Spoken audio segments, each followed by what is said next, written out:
안녕하세요, 여러분. 식품 잘 파는 식품 MD입니다.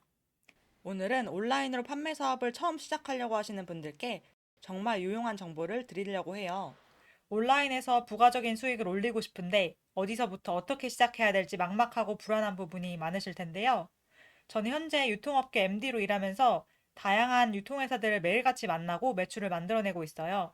이를 통해 효율적인 방법을 정리해 볼 수 있었는데요.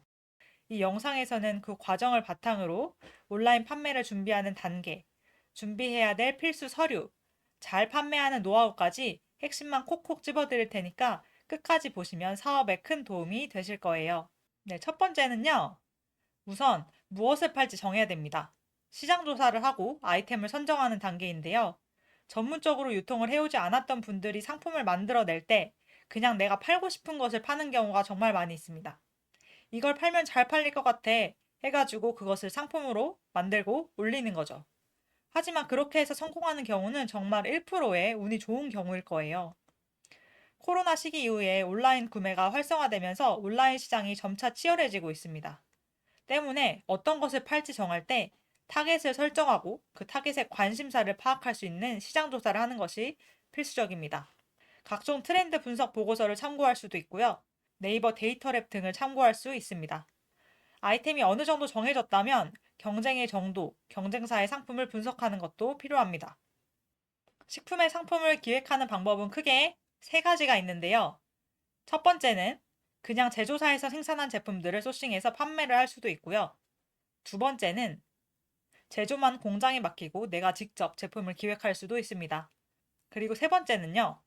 직접 제조와 제품 개발까지 다 하는 경우입니다. 제가 거래하고 있는 곳 중에 상품 개발을 잘하는 업체가 하나 있는데요. 이 회사의 경우에 아이템의 시장 규모를 파악하고 그 아이템의 온라인, 오프라인 모두 시장 조사를 꾸준히 하는 기간을 갖춘다고 합니다. 그리고 제품의 공급처나 생산처의 단가를 받아보면서 내가 소싱하거나 만들어내서 판매할 수 있는 가격이나 브랜드가 타 경쟁사와 비교했을 때 확실히 메리트가 있는지 확인을 한다고 해요. 그리고 진행 여부를 결정하는 것이죠. 이때 소싱만 할 것인지, OEM으로 개발할 것인지, 그리고 직접 제조할 것인지도 정할 수 있습니다. 아무래도 처음에는 재고 부담이나 리스크를 최소화해야 되기 때문에 소싱으로 해서 운영을 하는 경우가 많이 있습니다. 다만 이미 팬이 있는 경우들, 그러니까 SNS에서 이미 유명하게 팔로워를 보유하고 있거나 혹은 맛집 같은 경우들에는 이미 구매를 할 고객들이 좀 있기 때문에 그 고객들을 고려해서 시장 조사를 하고 아이템을 기획해야 될 것입니다. 이 경우에 고객이 이미 확보가 되어 있기 때문에 판매가 훨씬 더 용이해질 거예요. 과거 온라인이 발전되기 전에는 보통 유통업자들이나 생산업자들이 상품 개발을 하고 판매를 했지만 최근에는 SNS가 발달하면서 자체로 탄탄한 팬, 잠재 고객을 가진 분들도 많아져서 조금은 더 손쉽게 판매를 하시는 분들이 많이 있습니다. 네, 두 번째입니다. 어떤 것을 팔지를 정했다면 이제 판매를 시작해야겠죠? 온라인 판매, 그리고 특히 온라인 식품을 판매할 때는 준비해야 될 법적인 서류들이 있습니다. 이 서류들은 판매할 온라인 플랫폼에 입점을 하고 상품을 판매하기 위해서도 꼭 필요하니 사전에 준비를 해주셔야 됩니다. 우선 사업자 등록증과 통신 판매업 허가증, 이 두 가지는 온라인 판매를 위해 공통적으로 필요한 서류들입니다. 그리고 식품의 경우에는 여기서 몇 가지가 더 필요한데요. 이렇게 세 가지 경우로 나누어 볼 수 있습니다. 자, 이 표를 잘 봐주세요. 자, 이렇게 소싱을 하는 경우, 위탁해서 판매만 대행해주는 경우에는 사업자 등록증과 통신 판매업 허가증, 이 두 가지 서류가 필요합니다. 그리고 두 번째로 상품을 직접 기획해서 OEM 공장에 제조를 맡기는 경우. 그러니까 직접 제조는 하지 않는데 유통과 판매를 하는 경우입니다. 이 경우에는요, 사업자 등록증, 통신 판매 허가증과 더불어서 유통 전문 판매업 서류가 필요합니다. 그리고 세 번째는 식품을 직접 제조해서 판매까지 하는 경우인데요. 이 경우에는요, 즉석 판매 제조 가공업 혹은 식품 제조 가공업 서류가 필요합니다. 판매하는 상품에 따라서 아래 서류는 약간씩 달라질 수 있으니 이 점은 참고해 주시고요. 판매할 상품과 법적인 서류까지 모두 완료가 되었다면 이제 유통 마케팅을 시작할 차례입니다. 3단계로 벌써 왔는데요. 온라인 마켓의 입점 및 판매를 준비해야 됩니다. 사실 쿠팡과 스마트 스토어가 국내 온라인 플랫폼 중 가장 규모가 크긴 하지만요. 온라인 유통 플랫폼은 굉장히 많이 종류가 있습니다. 그리고 그 플랫폼별로 고객들도 다르고 그에 따른 특성도 다릅니다. 쿠팡만 바라보거나 혹은 네이버만 바라보거나 하는 것은 추후 매출 포트폴리오 관점에서도 좋지 않으니 큰 시야에서 유통 플랫폼을 바라보는 것이 중요합니다. 오히려 틈새 플랫폼에서 매출을 하게 되는 경우도 있으니 여러 가지를 두루두루 살펴보는 것이 좋겠죠? 그렇게 들어갈 플랫폼을 정했다면 입점 시 제출해야 될 서류들을 확인하고 입점을 진행합니다. 유통사마다 배송이나 반품 정책들이 다를 수 있고요. 정산 일정 등이 모두 다르기 때문에 입점 전에 이런 것들을 파악해야 됩니다. 보통 쿠팡 같은 경우는 정산일이 60일인 반면에 스마트 스토어나 종합몰 등은 10일 이내로 짧은 정산일을 가지고 있는데요. 이런 디테일들은 세부적으로 각 플랫폼에서 확인을 해야 됩니다.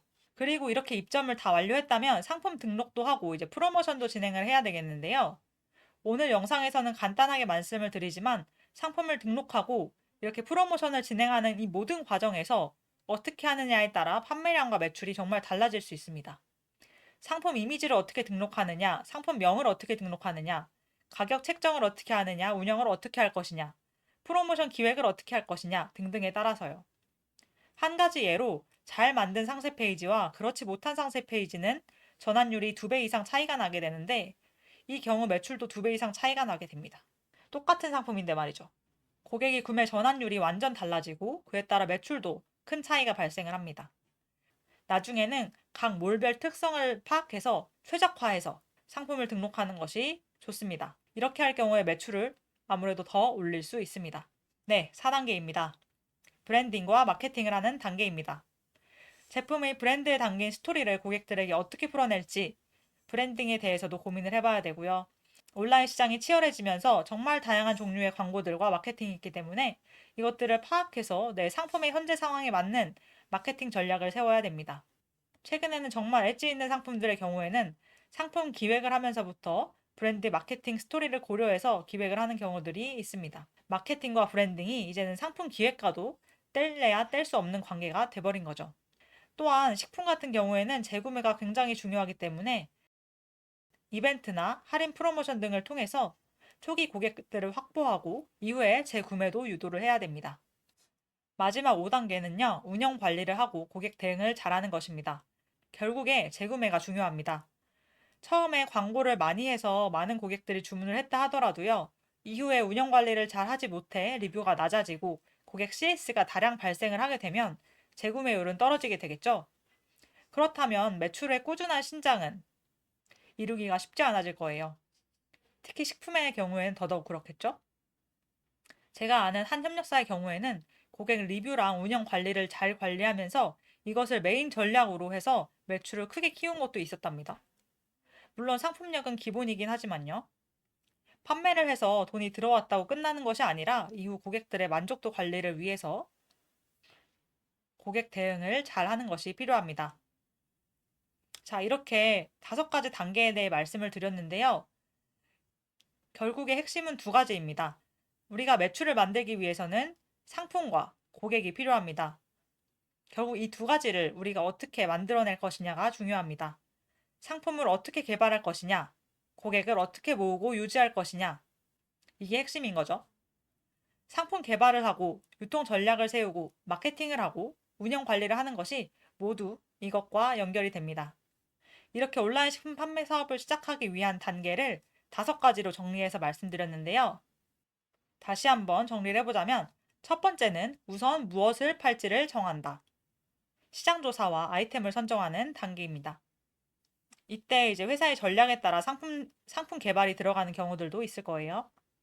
2번째입니다. 어떤 것을 팔지를 정했다면 이제 온라인에서 식품을 판매하기 위한 그리고 영업을 하기 위한 법적인 서류들을 준비해야 됩니다. 네, 이렇게 첫 번째, 2번째 단계에서 상품을 개발을 했다면 3번째 단계부터는 이제 우리 상품을 살 고객들에 대한 이야기인데요. 자, 3단계는 온라인 마켓에 입점하고 판매를 준비하는 단계입니다.